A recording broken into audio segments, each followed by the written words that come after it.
저는 오늘 여러분들과 함께 이제 성령 충만에 대해서 제대로 알아야 합니다. 이러한 제목으로 여러분들과 은혜의 말씀을 나누기 원합니다. 할렐루야.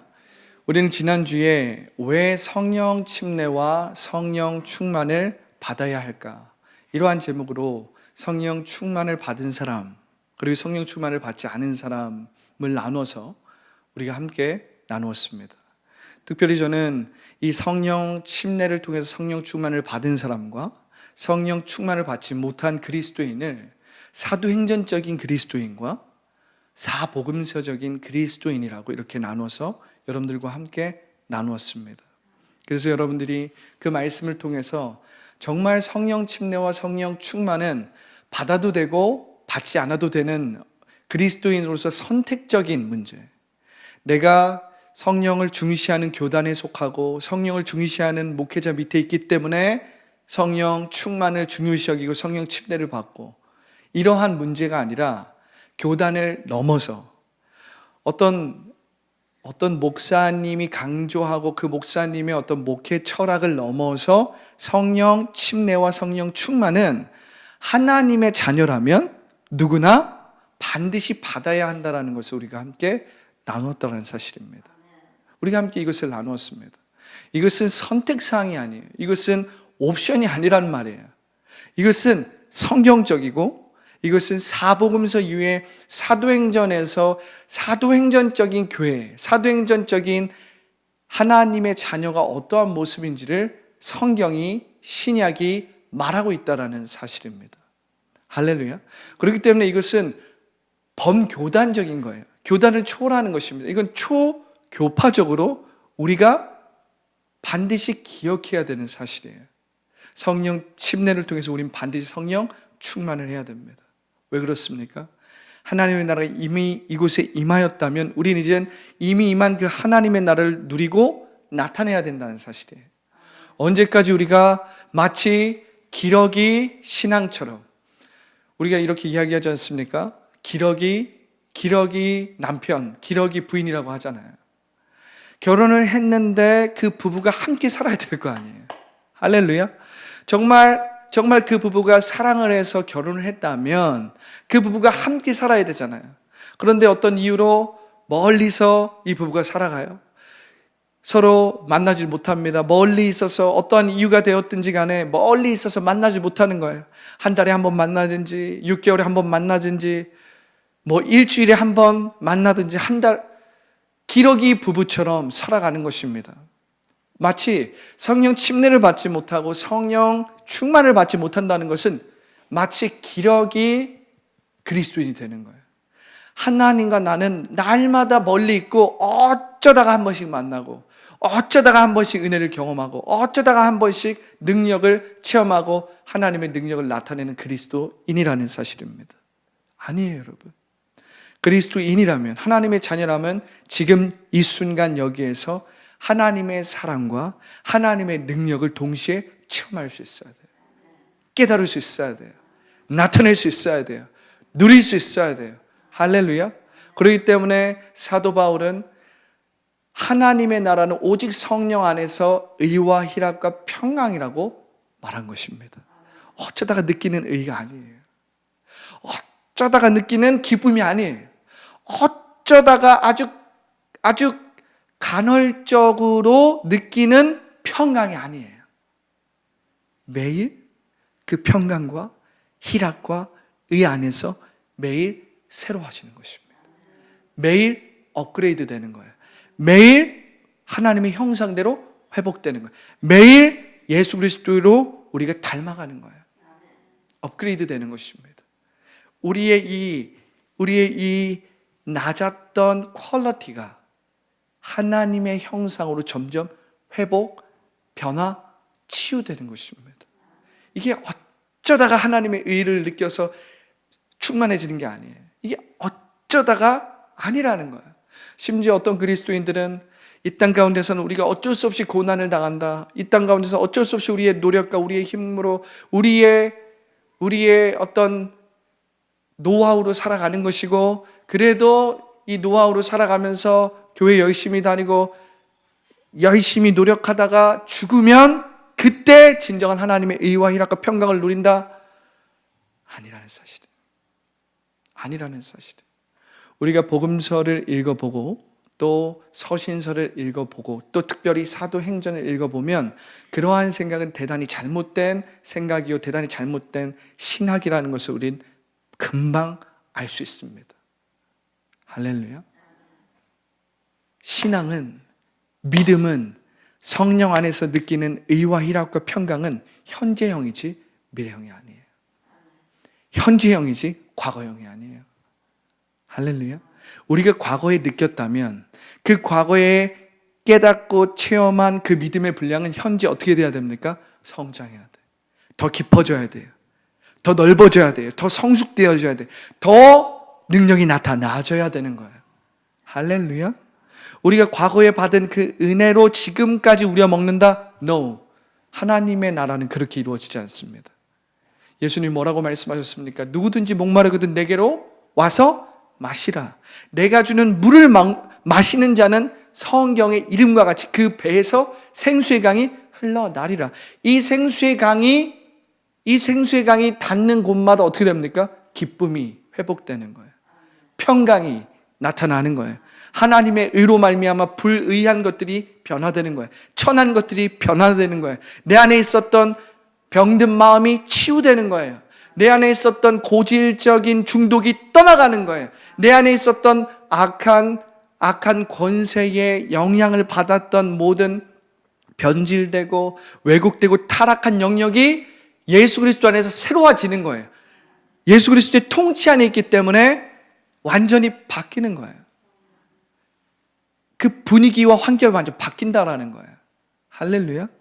그렇기 때문에 과거의 그 은혜로 머물러서 내가 그랬었지 이러면 no. 그것은 지금 예수 그리스도 안에 있는 게 아니에요. 예수 그리스도 안에 있다라면 과거에 받았던 그 은혜가 더 깊어져서 비교할 수 없는 하나님에 대한 지식이 생기는 거예요. 비교할 수 없는 예수 그리스도에 대한 지식이 생기는 거예요. 예수 그리스도에 대한 관계적인 알미 생기는 거예요. 그분이 누구신지에 대한 지성이 아니라 지식적인 것이 아니라 관계적인 경험을 토대로 한 그 지식이 생기는 거예요. 그래서 예수 그리스도를 아는 것에 자신의 목숨을 거는 거예요. 할렐루야. 할렐루야. 그렇기 때문에 여러분 성령 충만한 사도행전적인 그리스도인과 성령 충만하지 않은 성령 충만을 모르는 혹은 성령 충만을 과거에 경험했는데 지금 경험하지 못하는 사복음서적인 그리스도인은 이것은 말로 다할 수 없는 차이가 있다는 사실입니다. 그렇기 때문에 여러분 이제 여러분들 안에 있는 성령을 발견해야 됩니다. 그래서 그 성령을 환영하고 인정하고 모셔드려야 돼요. 더 나아가 이 성령의 충만함을 잊기 위해서 우리 성령께 surrender, 성령께 순복하고 순종하고 항복해야 합니다. 성령께 포기하는 만큼 우리가 성령을 누리고 나타낼 수 있어요. 성령께 포기하는 만큼 성령이 나를 통해서 나를 사용하시는 거예요. 나를 통해서 주님의 영광을 드러내시는 거예요. 나를 통해서 주님의 뜻을 이루신다는 말입니다. 할렐루야. 오늘 특별히 이 사도행전 4장 1절부터 12절을 통해서 이제는 성령 충만이 무엇인지 알아야 한다는 거예요. 이제 성령 충만을 제대로 알아야 한다는 사실입니다. 할렐루야. 우리가 이 본문을 분명히 나눴습니다. 그런데 우리가 이 본문을 다시 한번 나누면서 이 사도 베드로와 사도 요한이 성령 충만한 모습이 어떻게 다른지를 더 우리가 깊이 나누기를 원합니다. 할렐루야. 여러분, 우리가 이 성령 충만 하는데 우리는 이 성령 충만에 대한 한 가지 오해가 있습니다. 여러분, 성령 충만이라는 것은 항상 성령의 은사만을 이야기하지 않아요. 성령 충만이라는 것은 분명 외적인 어떤 성령의 외적인 증거와 표적과 능력이 나타나는 게 사실이에요. 우리는 그것을 쉽게 이야기해서 성령의 은사라고 이야기합니다. 어떤 방언이 나타날 때도 있고 예언의 은사가 임할 때도 있고, 말씀의 지식의 은사가 임할 때도 있고, 병고침의 은사가 임할 때도 있고, 그런 눈에 보이는 표적과 기적이 성령 충만을 통해서 일어날 수가 있어요. 그런데 여러분, 분명히 여러분들이 기억해야 될 것은, 이제 성령 충만을 제대로 알기 위해선 사도 베드로와 사도 요한의 이 모습을, 이 본문을 통해서 볼 줄 알아야 된다는 사실입니다. 성령 충만한 베드로와 요한이 무엇을 주목했는지를 보면 성령 충만을 우리가 제대로 알 수 있게 된다는 거예요. 이제 우리가 성령 충만하면 막 어떤 시끄럽게 우리가 기도하게 되고, 막 뭔가 방방방 뛰게 되고, 막 열정적으로 뭔가를 하는 것처럼 보이고, 우리가 막 감정적으로 막 우리가 열정적으로 감정적으로 막 일어나는 것처럼 보이는, 물론 성령 충만에는 그러한 모습도 있습니다. 그러한 양상도 있습니다. 그러한 것도 성령 충만의 한 모습이에요. 그러나 그것이 성령 충만의 본질을 이야기하진 않아요. 성령 충만의 본질은 무엇이냐? 우리가 사도 베드로와 사도 요한을 보면 사도 베드로와 사도 요한은 이제 더 이상 눈에 보이는 것을 주목하지 않게 되었다는 사실이에요. 여러분, 이것이 아주 중요합니다. 사도행전적인 그리스도인, 특별히 성령으로 충만한 베드로와 요한을 통해서 우리가 볼 수 있는 건, 베드로와 요한은 눈에 보이는 것을 주목하기보다는 이제는 눈에 보이지 않는 것을 주목하게 되었다는 사실이에요. 할렐루야. 성령 충만한 사람은 한마디로 이야기하면 말씀대로 말할 줄 아는 자예요. 무슨 말입니까? 우리는 말씀대로 말하고 어떻게 합니까? 실제로 그 일이 일어나는지 확인부터 해요. 우리는 말씀대로 예수 그리스도의 이름을 선포하고 실제로 내 몸이 치유되었는지, 내 몸의 치유가 어떤 일어났는지 그 현상을 주목합니다. 실제로 뭔가 일어났는지에 대한 어떤 표적이 중요한 거예요. 기적이 내 눈에 보여야 돼. 우린 그것을 기적이라고 이야기합니다. 우린 그것을 표적이라고 이야기해요. 우린 그것을 성령 충만의 증거라고 이야기합니다.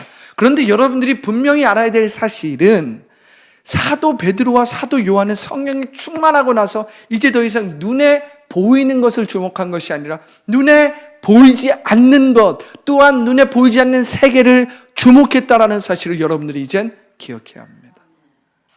눈에 보이지 않는 세계, 눈에 보이지 않는 것을 주목하기 시작했다는 거예요.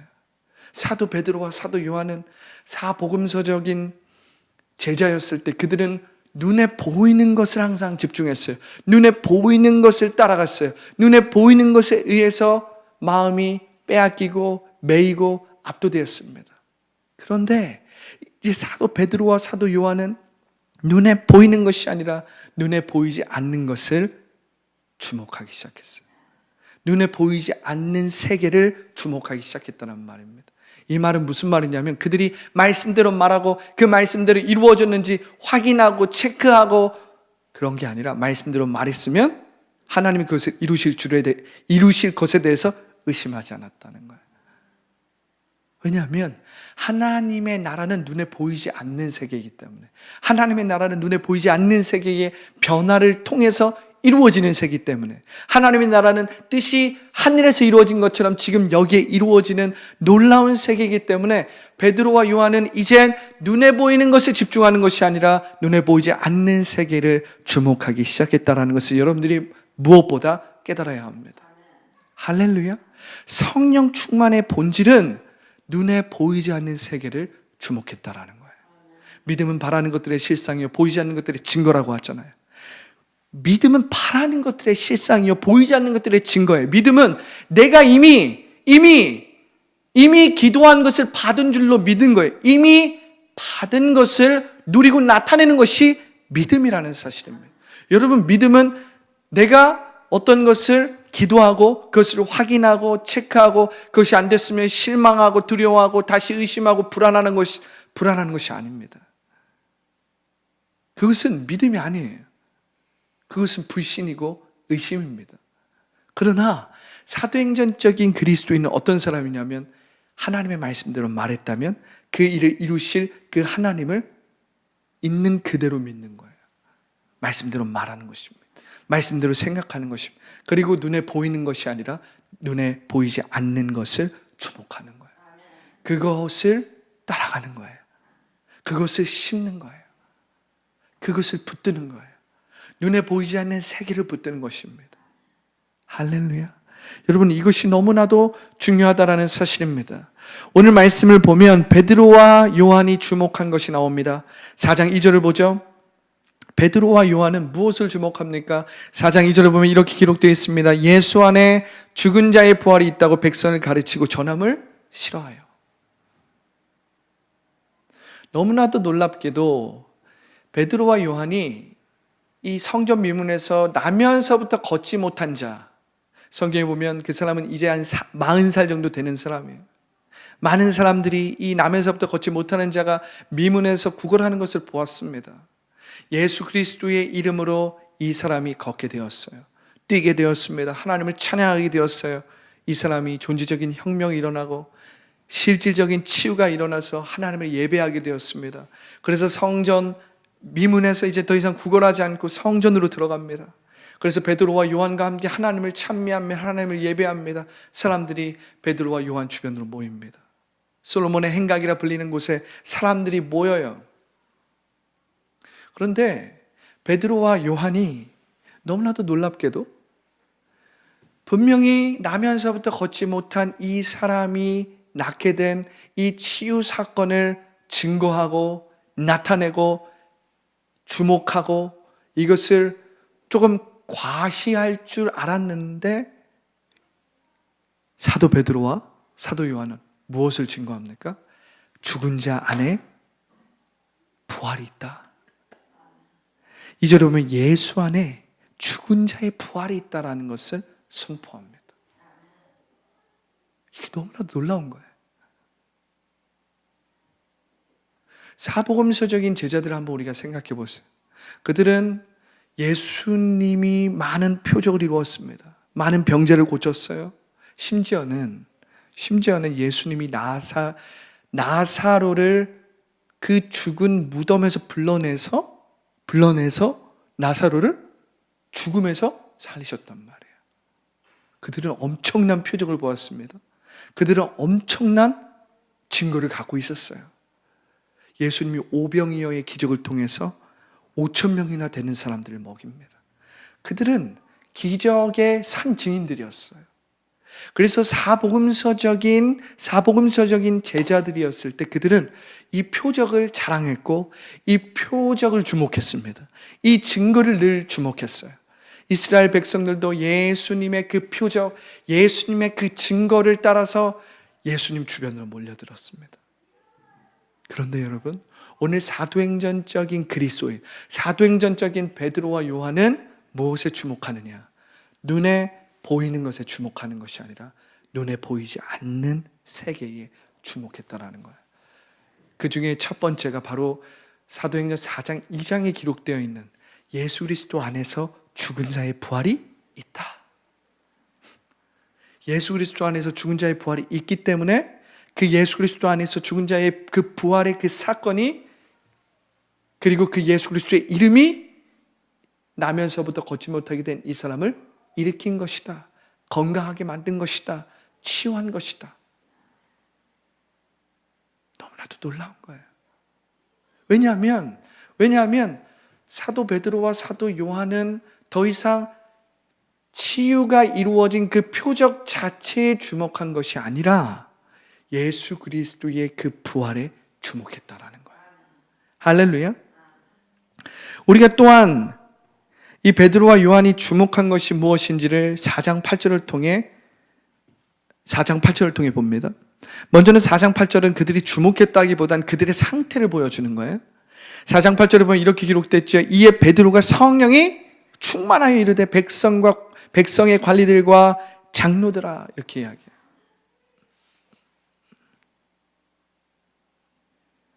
이 8절에 보면 베드로와 요한의 상태가 나옵니다. 그들은 어떤 상태였어요? 성령으로 충만한 상태였어요.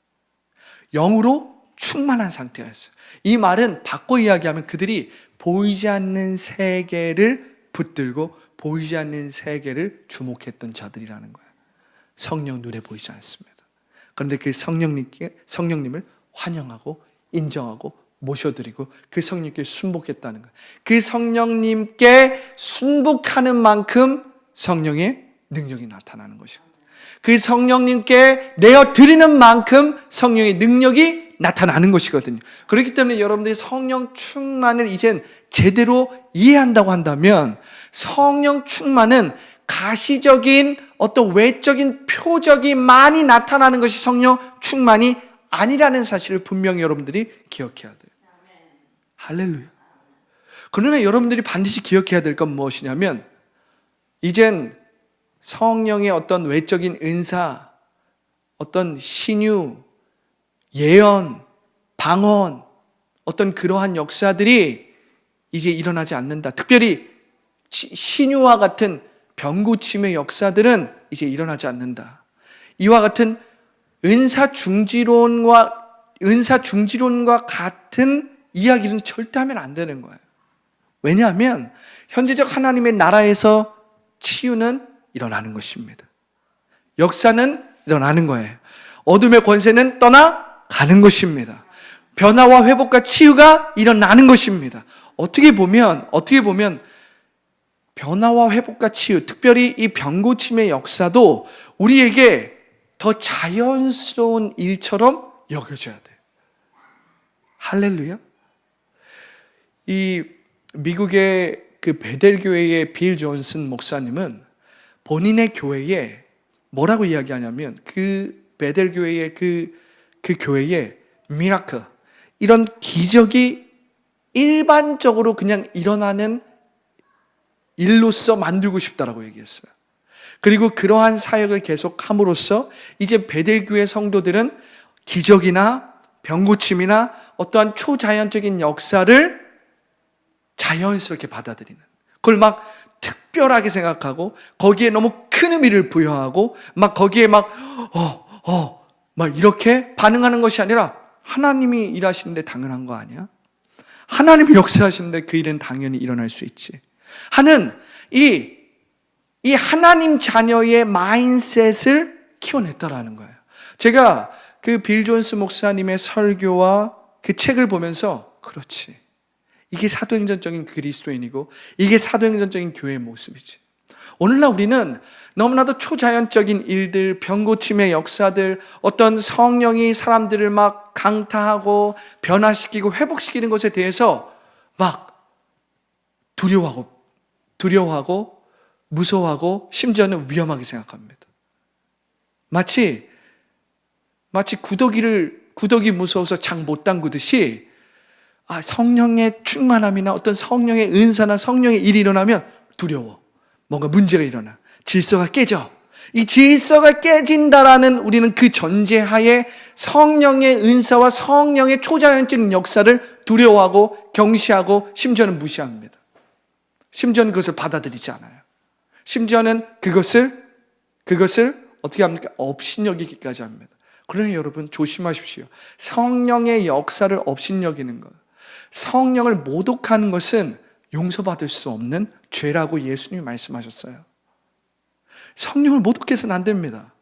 성령의 역사를 내가 경험하지 못했다고 해서 나의 기준에서 위험하고 그것이 어떤 질서를 깬다라는 생각 때문에 성령의 역사하심을 무시한다면 여러분들은 정말 하나님의 자녀로서 가장 소중하고 중요한 축복을 놓치는 것입니다.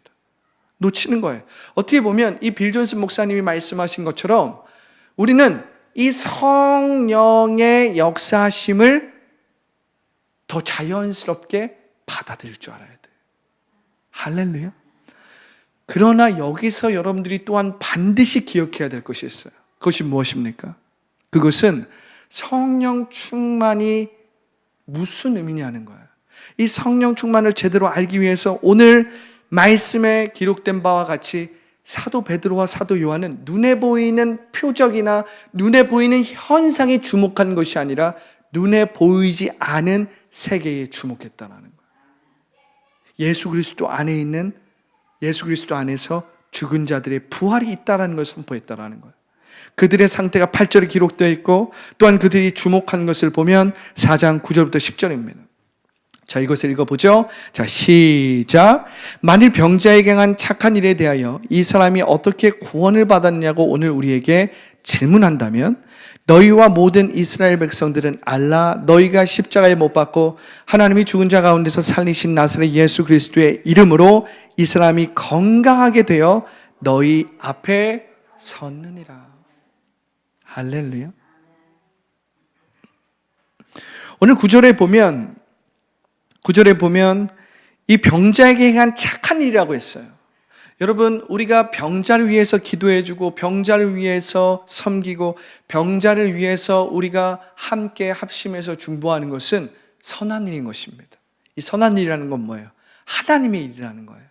하나님은 연약한 자, 약한 자, 낮은 자, 병든 자, 고아와 과부를 그냥 지나치면 없어요. 그들을 향한 긍휼함이 있습니다. 그들을 고치기 원합니다. 그들을 치유해 주시기 원합니다. 그들을 변화시켜 주시기 원합니다. 그들을 새롭게 만들어 주시기 원합니다. 그래서 만일 병자에 행한 착한 일, 이 착한 일이 뭐예요? 이 병자를 위해서 기도해 준 일이에요. 사도 베드로와 사도 요한은 그냥 자신들의 능력을 과시하기 위해서 이 병자를 치유한 것이 아니라 이 병자에 대한, 이 병자를 향한 하나님의 그 긍휼하심과 사랑, 이 병자를 불쌍히 여기는 그 마음, 그 긍휼하심을 가지고 이 병자를 위해서 예수 그리스도의 이름으로 기도했다라는 사실이에요. 이것은 하나님이 기뻐하시는 일입니다. 이건 그냥 우리가 어떤 눈에 보이는 현상을 추구하고 어떤 병 고침의 현상을 추구해서 사람들에게 알리고 사람들에게 과시하려고 하는 게 아니에요. 하나님의 마음입니다. 하나님의 사랑입니다. 하나님의 긍휼하심인 거예요. 그것에 기초해서 이 병자를 위해서 기도하는 것은 착한 일이라는 거예요. 선한 일이라는 거예요. 할렐루야. 그런데 더 놀랍게도 이 사람이 어떻게 구원을 받았느냐고 오늘 우리에게 질문한다면 구원을 받았는지, 어떻게 구원을 받았는지 우리에게 질문한다면 이렇게 베드로가 대답한다는 거예요. 너희 모든 이스라엘 백성들은 알라 너희가 십자가에 못 박고 하나님이 죽은 자 가운데서 살리신 나사렛 예수 그리스도의 이름으로 이 사람이 건강하게 되어 너희 앞에 섰느니라. 할렐루야. 구원하다라는 것과 건강하다라는 것의 개념이 같은 의미로 쓰이고 있다는 것입니다. 할렐루야. 너무나도 놀랍죠. 그러니까 여러분들이 반드시 기억해야 될 것은 구원받았다라는 것은 단순히 우리가 영적으로 정신적으로 구원받았다라는 의미가 아니라는 사실이에요. 할렐루야. 구원받았다라는 것은 지금 건강하게 되었다라는 개념과 동일시되고 있어요. 이 말은 무슨 말이냐면 구원은 반드시 삼중 축복을 가져온다는 사실입니다. 내 영혼이 잘됨 같이 내가 범사에 잘되고 내가 간건하게 되기를 내가 간구하노라. 할렐루야. 이 요한 3서 1장 2절에 기록되어 있는 이 삼중 축복이 구원을 받은 자들에게 반드시 임한다라는 사실이에요. 그래서 우리는 구원받았다라는 이 말과 건강하게 되었다는 이 개념을 같은 것으로 볼 줄 알아야 됩니다. 하나님이 우리를 구원하셨다는 건 단순히 우리가 영적으로 혹은 정신적으로만 구원을 하는 것이 아니라 우리를 전인적으로 구원했다는 거예요. 그런데 여러분, 전인적이라는 말이 무슨 말입니까? 육체적으로, 신체적으로, 정신적으로, 또한 영적으로 우리를 건강하게 만들었다는 사실이에요. 할렐루야. 할렐루야. 그런데 여러분, 오늘 사도 베드로와 사도 요한은 무엇에 주목합니까? 이 남에서부터 걷지 못하게 된 사람이 이제 걷게 되었고, 이 사람이 막 걸어서 너무나도 놀랍잖아요. 너무나도 좋잖아요. 그런데 너무나도 놀랍게도 사도 베드로와 사도 요한은 4장 12절에 이것을 주목합니다. 우리가 함께 한번 읽어보겠습니다. 12절에 보면 이렇게 기록되어 있죠. 다른 이로서는 구원을 받을 수 없나니 천하 사람 중에 구원을 받을 만한 다른 이름을 우리에게 주신 일이 없음이라 하였더라. 아니, 사도 베드로와 사도 요한이 너무나도 놀라운 기적을 행한 것입니다. 나면서부터 걷지 못한 자가 일어나게 된 거예요. 그것도 오랜 세월 동안 일어나지 못하고 늘 구걸하며 성전 미문에서 구걸하던 이 사람이 일어나게 된 거예요. 이제 이 사건 하나만으로도 이젠 사도 베드로와 사도 요한은 출세할 수 있습니다. 사람들에게 이 사건을 통해서 그들이 높아질 수도 있어요. 이 사건을 통해서 그들의 능력과 그들의 이름과 그들의 어떤 것을 과시할 수도 있습니다. 그런데 사도 베드로와 사도 요한이 주목한 것은 이 나면서부터 걷지 못하게 된 사람이 치유받은 그 치유 사건이 아니었다는 거예요. 여러분, 치유의 표적, 기적은 표지판입니다. 할렐루야. 여러분, 기적은 표적이에요. 본질이 아닙니다. 그 본질을 나타내는 조명이에요. 조명. 그 본질을 나타내는 표지판입니다. 그렇다면 사도 베드로와 사도 요한이 지금 이 일을 통해서 지금 누구를 증거하고 있어요? 누구를 나타내고 있어요? 12절에 보면 다른 이로서는 구원을 받을 수 없나니 천하 사람 중에 구원을 받을 만한 다른 이름을 우리에게 주신 일이 없다 선포하는 거예요.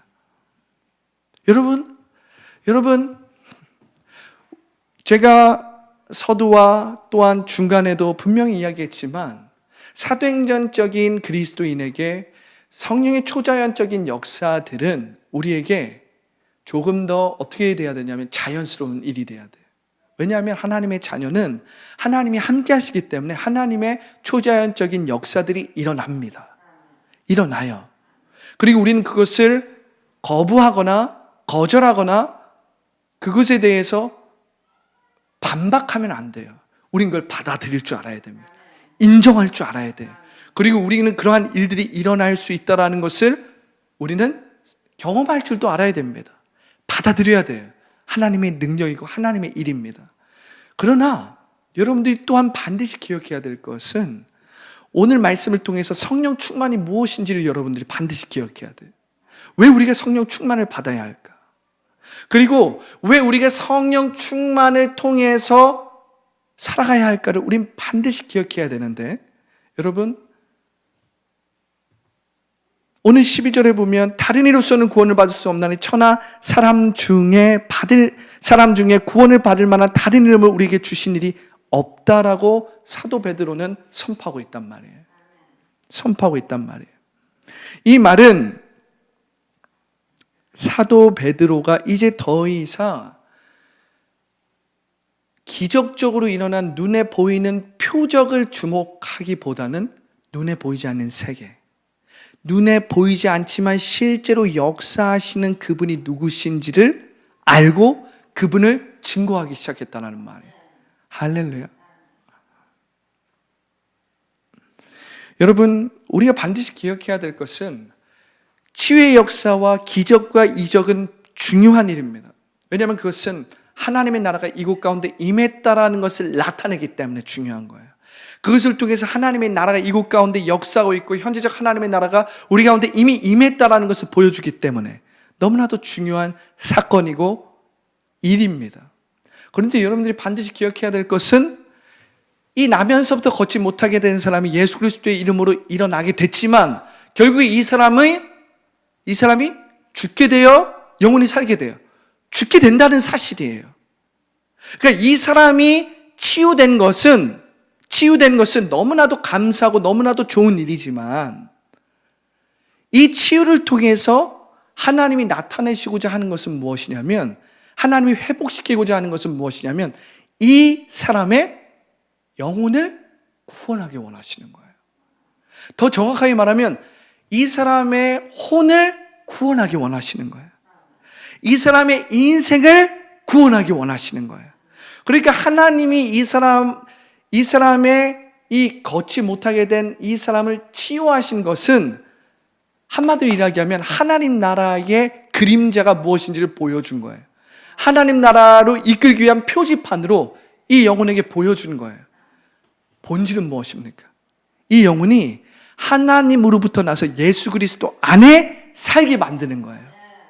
예수 그리스도 안에서 계속해서 변화되고 그 안에서 그 영혼이 잘 되게 만드는 거예요. 할렐루야. 그것이 하나님이 이 나면서부터 걷지 못하게 된 자를 예수 그리스도의 이름으로 일으킨 이유라는 사실입니다. 할렐루야. 제가 왜 이 이야기를 하냐면, 기사와 이사는 기적과 이삭이 일어났지만 그것이 우리를 온전히 구원하지는 않는다라는 사실이에요. 그 치유 자체가, 그 치유의 사건 자체가 일어났다고 해서 그 치유 사건, 그 표적, 그 기적이 우리를 구원하는 것은 아닙니다. 여러분들이 반드시 기억해야 돼요. 사복음서적인 그리스도인들이 어떠한 그리스도인들이었는지 여러분들이 기억해 보세요. 그들은 예수님의 엄청난 기적을 봤어요. 제가 서두에 얘기했잖아요. 그들은 죽었던 나사로가 부활이 아니라 소생이죠. 소생하는 기적도 체험했어요. 오병이의 기적을 통해서 5,000명이 먹는 사건도 체험했어요. 많은 병자들이 예수 그리스도의 이름으로 낫는 것을 체험했다는 사실입니다. 그러나 그 치유 사건, 그 표적, 그 기적이 그들을 구원하지 않았어요. 그들은 결정적인 순간에 어떻게 됐어요? 예수를 모른다고 떠났어요. 그들이 보았고 체험했고 느끼고 그들이 직접 보았던 그 기적에 대한 기억을 다 까먹어버려요. 문제가 오고 어려움이 다가오고 핍박이 오고 자신의 삶에 가장 결정적인 시험이 올 때 그들은 거기에 매이고 그 시험에 걸려 넘어집니다. 그 기적의 사건이, 그 표적이 그들을 구원하지 못한다라는 사실이에요. 사도 베드로는 누구보다 이것을 잘 알았을 거예요. 사도 베드로는 예수님의 기적을 보았습니다. 예수님이 새벽에 불러서 물 위도 걸어봤습니다. 예수님이 많은 병자들을 고치는 것을 보았습니다. 그러나 그는 결정적인 순간에 예수 그리스도를 모른다고 부인했어요. 눈에 보이는 그 표적, 눈에 보이는 그 기적을 주목했던 그 사복음서적인 베드로는 결정적인 순간에 예수님을 부인했다고요. 그러나 여러분, 사도행전적인 베드로, 사도행전적인 그리스도인은 이제 더 이상 눈에 보이는 그 표적에 의해서 믿음이 좌지우지되는 것이 아니라 눈에 보이지 않는 세계, 할렐루야, 예수 그리스도의 이름, 예수님과 생명적인 관계로 누리고 나타내는 그 삶이 목적이라는 사실이에요. 여러분, 우리가 반드시 기억해야 될 것은 우리는 예수 그리스도를 영접하고 성령을 경험합니다. 또한 성령의 임재 안에서 변화도 체험할 수 있고 성령의 기름 부으심 안에서 치유도 체험할 수 있습니다. 회복을 체험해요. 이전의 나의 삶이 아니라 정말 새롭게 변화된 실질적인 회복이 있습니다. 실질적인 육체적인 치유도 있어요. 정말 인생에서 돌파가 일어나기도 하고, 할렐루야, 하나님의 공급도 체험합니다. 그런데 여러분들이 반드시 기억해야 될 사실은 그러한 모든 표적과 기적의 본질은 무엇이냐면 우리가 예수 그리스도 안에서 머무르는 거예요. 예수 그리스도의 사랑 안에서 머무르는 거예요. 예수 그리스도의 은혜 안에서 머무를 줄 아는 거예요. 예수 그리스도의 능력 안에서 머무르는 삶을 살 줄 아는 것입니다. 할렐루야. 그렇지 않으면 어떻게 될까요? 예수 그리스도 안에서 머물지 않으면 어떻게 될까요? 치유는 경험했을지 모르지만 우리는 다시 이전으로 돌아갈 수 있습니다. 내가 경험한 그 기적과 치유는 과거가 될 수 있어요. 그런데 여러분들이 이것을 반드시 기억해야 될 것은 이렇기 때문에 성령 충만을 받아야 된다는 거예요. 성령 충만을 받지 않으면 우리는 다시 기적을 체험하고 치유를 체험하고 초자연적인 체험과 공급을 체험했을지라도 우리는 다시 이전으로 돌아갈 수 있어요. 이전의 부정적인 생각으로 돌아갈 수 있어요. 이전의 나의 습관으로 돌아갈 수 있어요. 이전의 거짓 자아로 돌아갈 수 있어요. 그리고 딴 말 할 수 있습니다. 다른 생각을 할 수 있어요. 그런데 여러분들이 반드시 기억해야 될 것은 하나님이 여러분들에게 기적을 주시고 초자연적으로 역사하신 그 이유는 여러분들이 영혼을 잘 되게 만드는 거예요. 예수 그리스도 안에서 여러분들이 영혼을 형통케 하는 거예요, 여러분. 여러분들이 예수 그리스도 안에서 형통케 된다는 말은 무슨 말이에요? 여러분들이 예수 그리스도 안에 머무르면서, 예수 그리스도 사랑 안에 머무르면서, 예수 그리스도의 그 은혜 안에 머무르면서 하나님과 생명적인 관계를 누리고 나타내면서, 이 하나님과 생명적인 관계를 누리고 나타내지 않으면 여러분들은 다시 이전으로 돌아갑니다. 여러분들 다시 이전으로 돌아가요. 하나님의 말씀대로 말하는 것을 매일매일 훈련하면서 예수 그리스도의 그 말씀 안에 머무르지 않으면 여러분들은 다시 이전으로 돌아가요. 다시 이전 사람으로 돌아가요. 여러분들이 체험했던 그 은혜와 기적과 치유와 체험과 공급은 과거가 됩니다. 그거 다 까먹을 수 있어요. 치유를 받았지만 다시 이전으로 돌아가는 사람들이 많이 있기 때문입니다. 많이 있기 때문에 그래요. 여러분들 반드시 기억해야 될 것은 치유와 기적과 이러한 표적들은 성령의 역사 가운데서 반드시 일어나는 일들입니다. 삼중 축복으로 일어나는 일들이에요. 그러나 이 일들을 통해서 하나님이 이루시고자 하는 것은 여러분들의 영혼이 잘 되기를 원하시는 거예요. 여러분들의 영혼이 하나님과 생명적인 관계 안에서, 하나님 안에서 의와, 성령 안에서 의와 희락과 평강을 누리고 나타내기를 원하시는 거예요. 그래서 여러분들의 영혼이 잘 돼서 여러분들이 하는 모든 범사가 잘 되고 여러분들의 육체가 강건하기를 하나님은 원하시는 거예요. 그래서 여러분들을 통해서 하나님의 영광이 드러나기 원하시는 거예요. 여러분들을 통해서 하나님의 뜻이 이루어지기를 원하신다라는 거예요. 할렐루야. 그렇기 때문에 성령으로 충만한 베드로와 요한이 무엇에 주목했는지 여러분들이 항상 기억해야 합니다. 현상에 주목하지 않았어요. 그들은 나타난 눈에 보이는 것에 주목하지 않았어요. 그들은 눈에 보이지 않는 하나님, 눈에 보이지 않지만 너무나도 능력이 있는 예수 그리스도의 이름, 예수 그리스도의 부활, 할렐루야. 성령 충만은 어떠한 의미인가? 성령 충만을 우리가 이제 제대로 알아야 되는데, 성령 충만을 제대로 아는 자들은 어떤 사람들이에요? 눈에 보이지 않지만 내 안에서 나를 지탱하고 나를 새롭게 하고 내게 능력이 되는 부활 생명에 주목하는 거예요. 이 부활 생명이 내 안에 있느냐 없느냐에 주목하는 거예요. 이것은 바꿔 말하면 예수 그리스도 안에 있는 것입니다. 예수 그리스도의 사랑 안에 머무는 거예요. 예수 그리스도의 은혜 안에 머무는 거예요. 예수 그리스도의 말씀 안에 머무는 거예요. 할렐루야. 이때 여러분들을 통해서 삼중 축복의 역사는 자연스럽게 이루어지는 거예요. 매일매일 이루어지는 거예요. 할렐루야. 삼중 축복의 어떤 역사가 눈에 보이는 어떤 가시적인 현상으로 이루어지지 않을 수도 있어요. 그런데 사도행전적인 그리스도인, 사도행전적인 사람들은 그 눈에 보이는 가시적인 현상이 일어나지 않았다라고 해서 실망하거나 좌절하거나 실족하지 않습니다. 그런데 사복음서적인 그리스도인은 가시적인 일들, 눈에 보이는 일들이 일어나지 않았을 때 실망하겠죠. 좌절하겠죠. 실족하겠죠.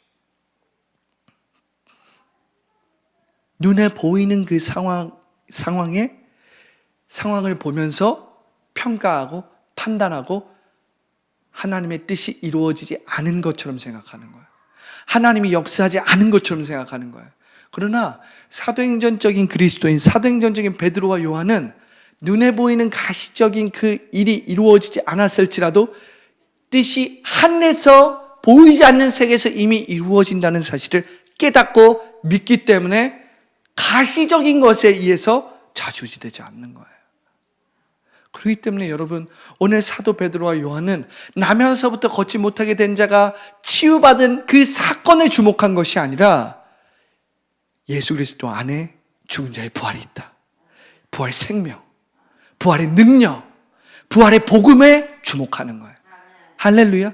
예수 그리스도의 그 복음의, 십자가의 복음에 주목하는 거예요. 그리고 다른 이름은 없나니 천하 사람 중에 인간을 구원할 다른 이름을 우리에게 주신 일이 없다라고 이야기하면서 예수 그리스도의 이름을 선포하는 것입니다.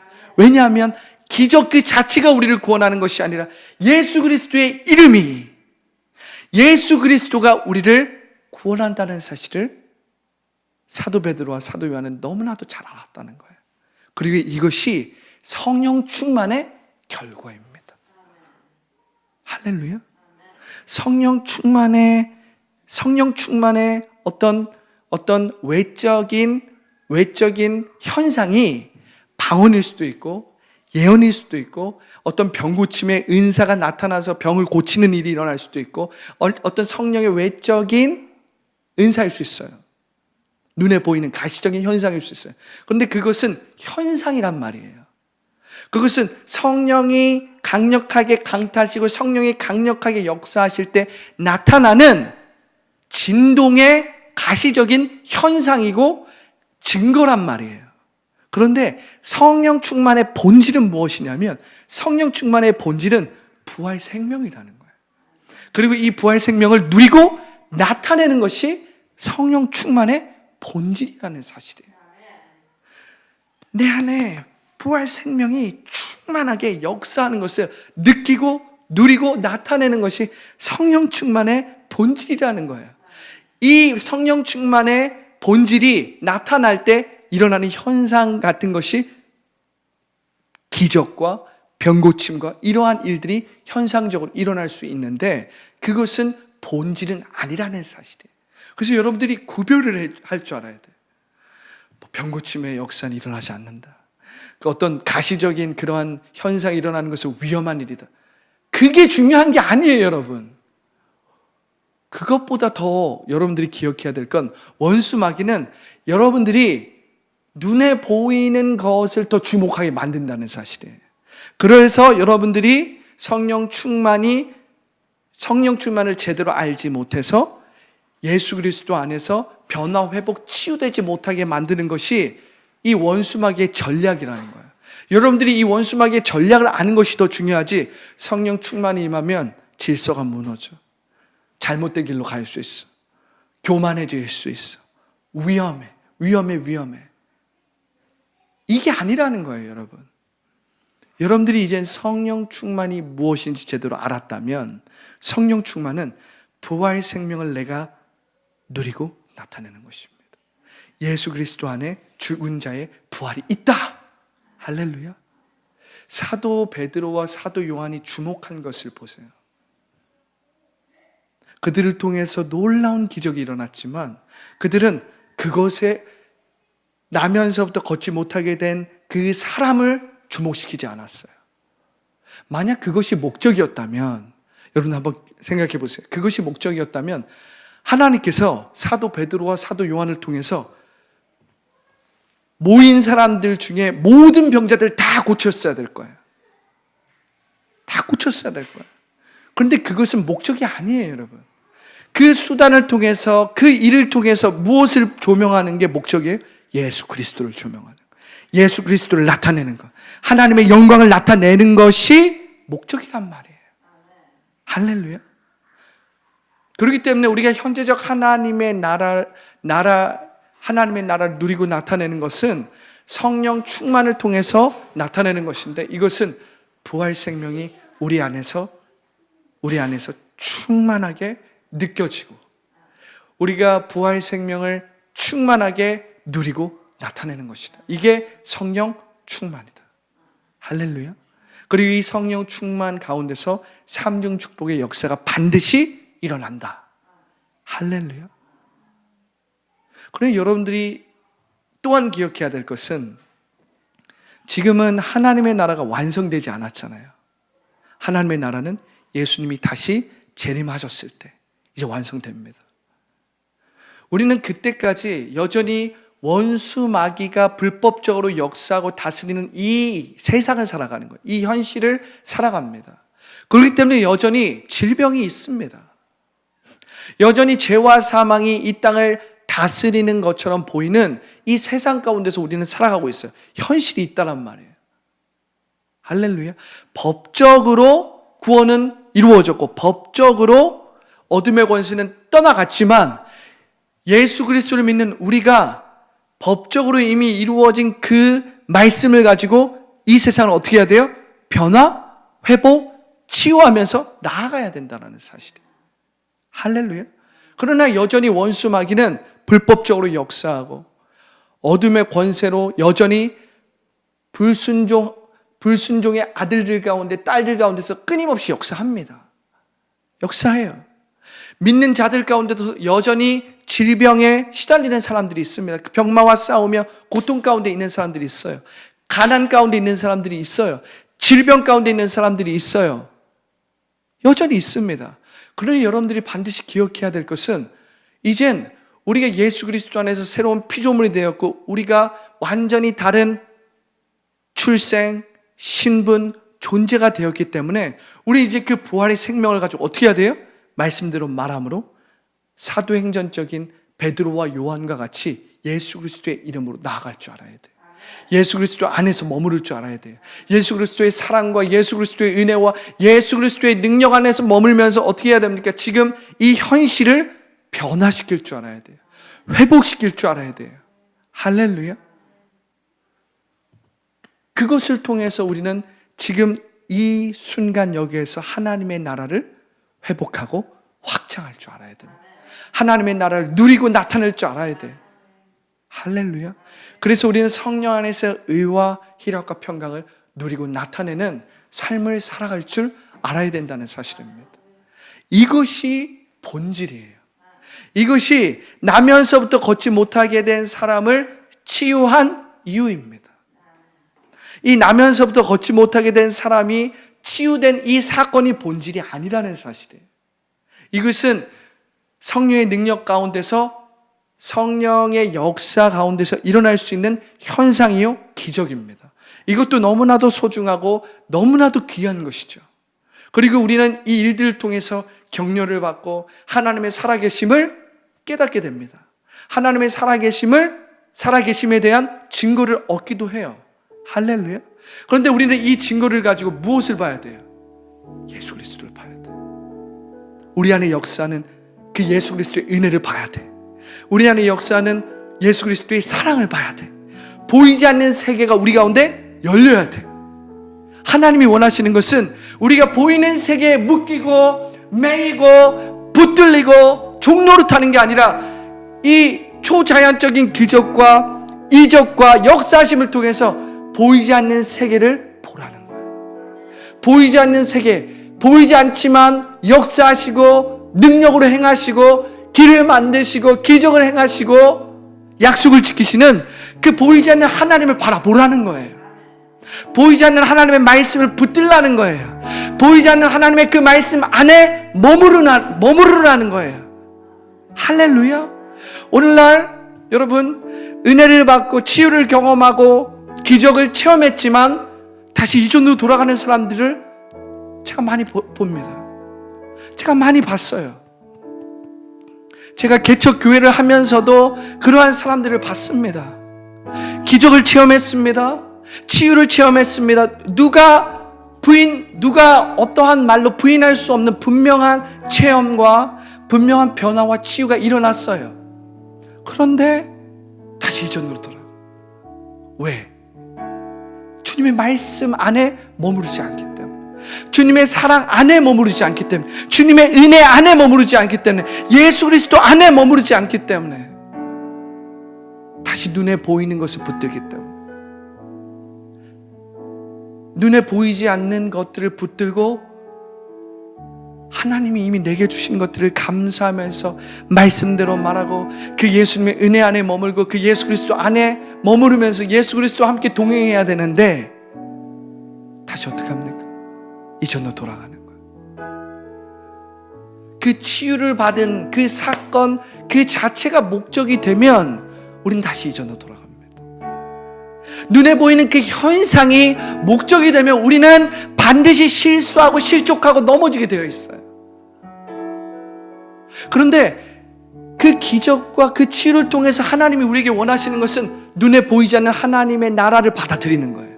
눈에 보이지 않는 하나님의 나라를 주목하라는 거예요. 눈에 보이지 않는 하나님의 나라를 이제 믿음으로 보라는 거예요. 보라는 거예요. 붙잡으라는 거예요. 할렐루야. 왜냐하면 능력은 거기서 나오거든요. 변화는 거기서 나오거든요. 진정한 치유는 거기서 나오거든요. 그게 눈에 보이는 가시적인 그 현상과 기적을 통해서 하나님이 우리에게 원하시는 것은 우리의 믿음의 눈을 여시는 거예요. 눈에 보이지 않는 세계를 여시는 거예요. 3차원의 물질 세계를 지배하고 다스릴 수 있는 4차원의 영성으로 우리를 거듭나게 하시는 거예요. 거듭나게 하시는 거예요. 할렐루야. 그런데 이것을 모르고 다시 눈에 보이는 것을 주목하고 눈에 보이는 것을 추구하기 시작하면 기적을 체험했지만, 치유를 체험했지만 이전으로 돌아갑니다. 이전 사람으로 돌아가요. 옛 사람으로 돌아가요. 다시 거짓 자에 붙잡히게 되는 거예요. 그렇기 때문에 여러분들이 이젠 성령 충만을 제대로 알아야 합니다. 그리고 성령 충만을 제대로 알고 성령 충만함을 이제 받아야 합니다. 성령 충만함을 이제 제대로 받아야 합니다. 할렐루야. 이 눈에 보이지 않는 성령님을 인정해야 돼요. 이 눈에 보이지 않는 성령님을 환영해야 돼요. 이 눈에 보이지 않는 성령님께 순종해야 돼요. 순복해야 돼요. 항복해야 돼요. 성령님 우리의 전부시기 때문에 그래요. 성령님 인정합니다. 할렐루야. 성령님 환영합니다. 성령님 모셔드립니다. 성령님 순복합니다. 성령님 의탁합니다. 성령님 나를 통치하여 주시옵소서. 할렐루야.